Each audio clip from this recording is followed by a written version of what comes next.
بسم اللہ الرحمن الرحیم۔ نبی کریم صلی اللہ علیہ وآلہ وسلم کی ذات اقدس قیامت تک کے لیے تمام انسانیت کے لیے بہترین نمونہ ہے۔ آپ علیہ الصلوۃ والسلام جب چلتے تو لوگوں کو آپ کے آگے سے ہٹایا نہیں جاتا تھا۔ حضور نبی کریم صلی اللہ علیہ وسلم جب گفتگو فرماتے تو مسکرا کے گفتگو فرماتے، کسی سے آپ اپنے چہرے کو نہیں پھیرتے تھے۔ جب آپ کو چھینک آ جاتی آپ ہاتھ یا کپڑا اپنے منہ پر ڈال لیتے اور اپنی آواز کو پست کر دیتے، ہلکی کر دیتے۔ حضور نبی کریم صلی اللہ علیہ وسلم جب کسی کوئی بیمار ہو جاتا اس کی بیمار پرسی کے لیے چلے جاتے، اس کے لیے دعا فرماتے۔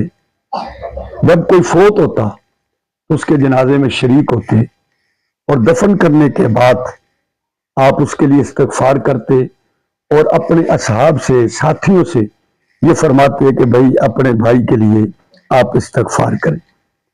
جب چلتے تو آپ اپنی نگاہ کو نیچی رکھ کر آپ تشریف لے جاتے۔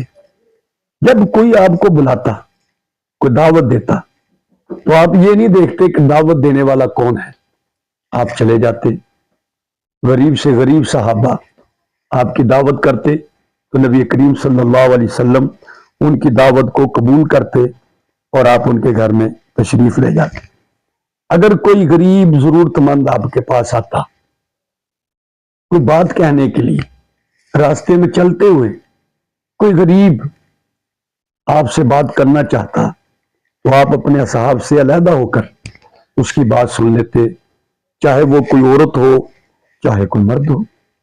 آپ جب کھانا کھاتے تو ہمیشہ دائیں ہاتھ سے کھاتے اور بسم اللہ پڑھ کر کھانے کو تناول فرماتے۔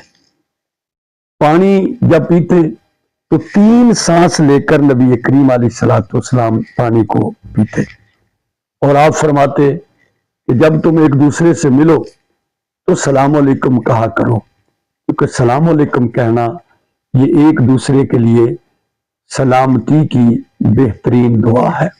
اللہ ہمیں ان خوبصورت سنتوں پر عمل کی توفیق عطا فرمائے۔